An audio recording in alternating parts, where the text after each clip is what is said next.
Dito sa Pilipinas, nangingibabaw talaga ang pan-tram motorcycle dahil ginagamit itong pampasada at pangnegosyo, pa-single man o sidecar. Kaya sa video na to, alamin natin kung anong motor ang matipid pagdating sa gas consumption.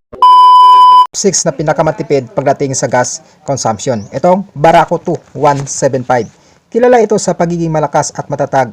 At syempre, matipid din ito pagdating sa gas. Meron itong kabuang displacement na umabot ng 177cc 4-stroke, single cylinder, air-cooled at equip ito ng 4-speed manual gear. Single overhead cam, carburetor type at equip din ito ng kick and electric start at meron itong 12 liters tank capacity.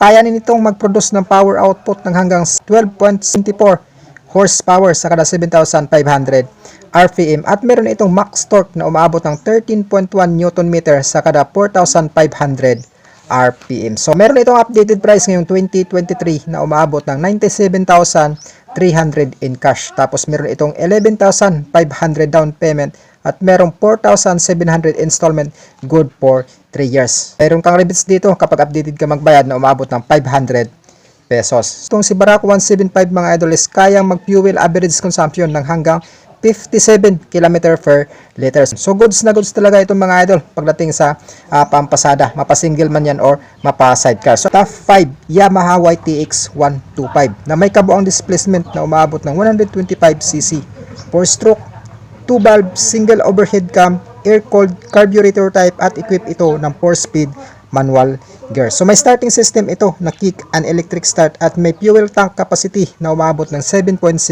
liters. So, kaya rin ito mag-produce ng power output ng hanggang 6 kW sa kada 7,000 RPM at mayroong max torque na umabot ng 10.2 Nm sa kada 4,500 RPM. So meron itong updated price ngayong T23 na umabot ng 64,000 in cash. Itong si YTX 125 mga idol kaya fuel average consumption ng hanggang 60 km per liter. So goods na rin itong si YTX 125 mga idol pamasada. Top 4 na pinakamatipid pagdating sa gas consumption na pwede nating pampasada. Itong si Honda TMX 125 na may kabuang displacement na umaabot ng 125cc, 4-stroke, overhead valve, carburetor type at equipped na ito ng 5-speed manual gear. Equipped din ito ng kick and electric start.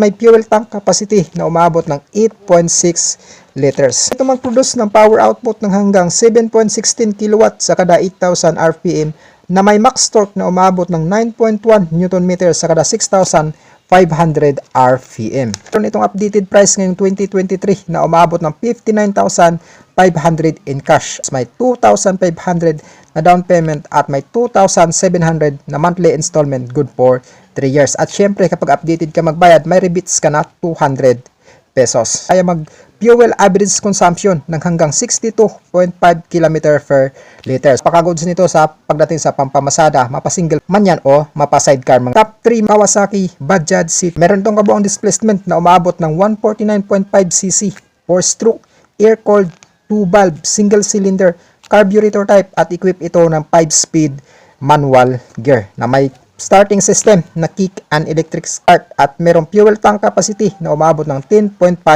liters. Kaya nito mag-produce ng power output ng hanggang 12.6 horsepower sa kada 8,000 RPM at mayroon max torque na 12.7 Nm sa kada 5,500 RPM. So napakalakas ng motor na to, itong Bajaj City 150. Napakalakas mag-produce ng power output saka max torque. So meron itong updated price ngayong 2023 mga idol na umaabot ng 69,000 in cash tapos may 5,900 down payment at merong 3,175 monthly installment good for 3 years or 36 months. At syempre kapag updated ka magbayad, meron itong 200 pesos na rebates. So itong si Bajaj City 150 ay kaya mag-fuel average consumption ng hanggang 63 km per liter. So top 2 natin mga idol na pinakamatipid pagdating sa gas consumption na pwede mo pampamasada na motor. So ito yung Kawasaki Bajaj City 125. So meron itong kabuang displacement na umaabot ng 124.5cc displacement,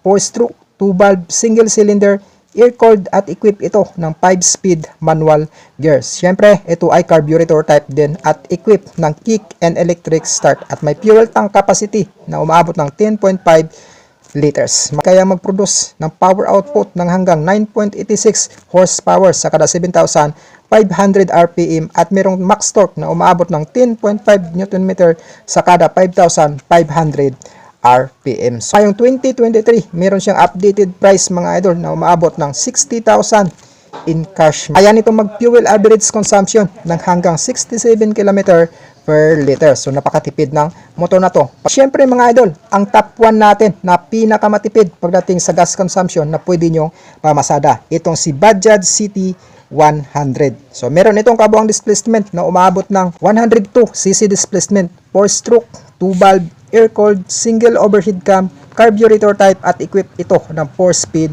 manual gear na may fuel tank capacity na umabot ng 10.5 liters. So, kaya nito mag-produce ng power output ng hanggang 7.59 horsepower sa kada 7,500 RPM at merong max torque na 8.24 Nm sa kada 5,500 RPM. So, itong si Bajaj City 100 ay may updated price ngayong 2023 na umabot ng 55,200 at may down payment na 4,900 at may 2,530 monthly installment good for 3 years. At syempre, meron itong 200 pesos na rebates kapag updated ka magbayad. Kaya lang naman ito, mag-fuel average consumption umabot ng 79 km to 81 km per liter. So, napakatipid na ng motor na to. Itong si Bajaj City 100. So, kayo mga idol, ano masabi nyo sa motor na to? Itong top 6 na pwedeng pampamasadang motor na napakatipid pagdating sa gas consumption. Paki-comment na lang sa comment section mga idol para mabasa natin kung ano dyan ang top pick ninyo sa 6 na yan mga idol. So, hanggang dito na lang yung video natin. Kung nagustuhan mo ito mga idol, baka pwede naman paki-iwan ng like at syempre, i-share mo na rin bilang suporta mo sa YouTube channel ko. Like at follow mo na din ako sa FB page ko mga idol. This is Bukidnon Vlog TV. Ride safe at ingat palagi.